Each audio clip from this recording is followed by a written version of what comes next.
Hi there, I'm Jim Coffey. I design and create automata near San Diego, California. It's the 12th of July 2024, and the purpose of this video is to introduce to you the double bass and its player that I've just finished building.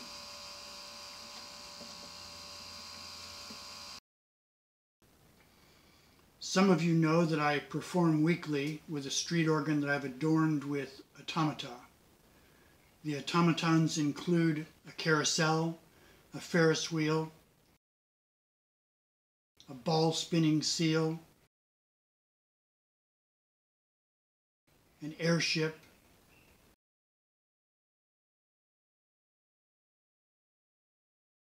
a piano player, a clarinetist, and now a double bass.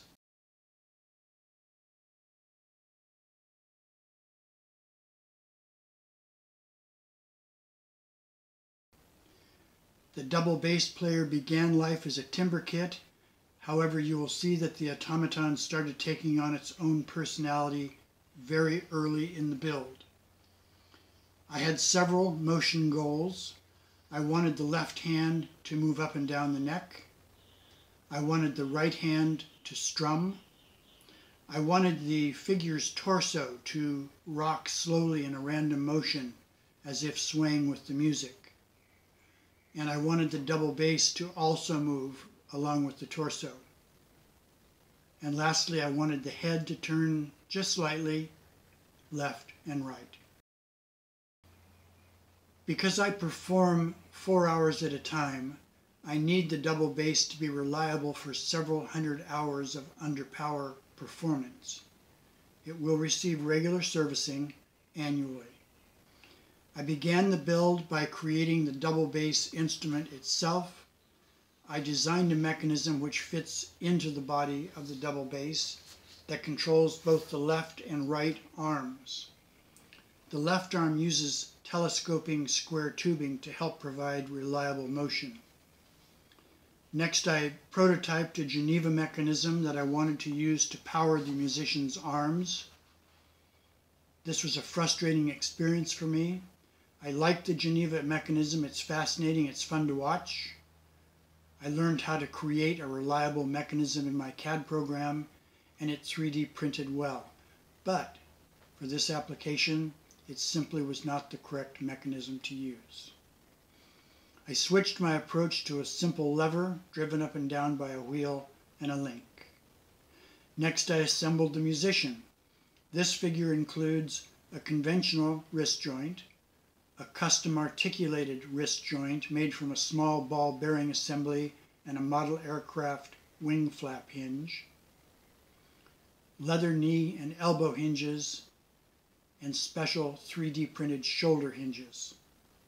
There's also a binder post hip. All in all, this was a motley assembly of hinges, but they get the job done.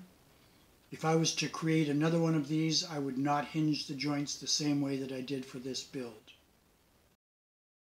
It was time to create the drive frame. That's the frame that sits under the stage and that powers all of the motion.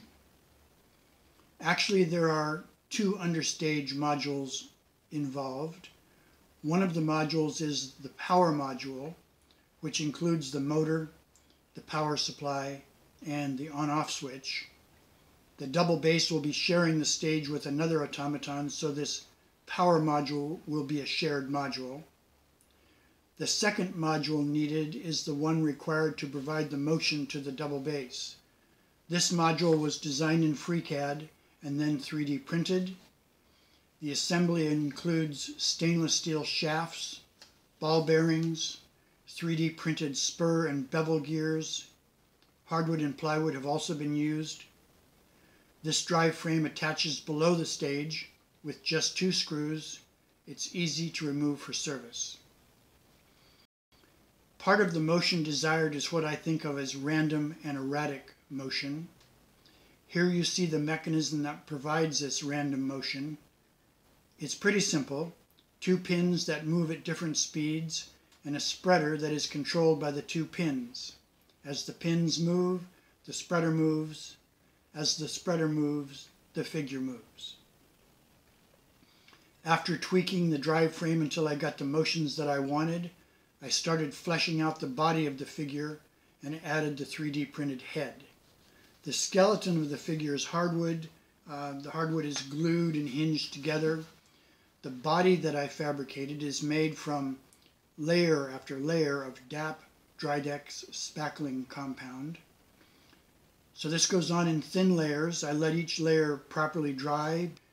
Between layers, I remove some of the compound with sculpting tools and knives, and then do a bit of sanding. And then another thin layer is added. I keep doing this until I'm satisfied. I like having real faces on my automatons. I designed these faces in a computer program called Make Human Community, and then I 3D print and paint them. In this particular case, I've loosely modeled the head after my brother-in-law, who's both a United Airlines pilot and a double bass player. This double bass player sits on the left side stage facing the audience. It thus far has performed 24 hours under power. This automaton attracts attention, generates smiles, and appreciative compliments. My next automaton, the one that will be sharing the stage with this double bass player, is going to be a toad playing a lily pad xylophone. Thanks for watching. Cheers.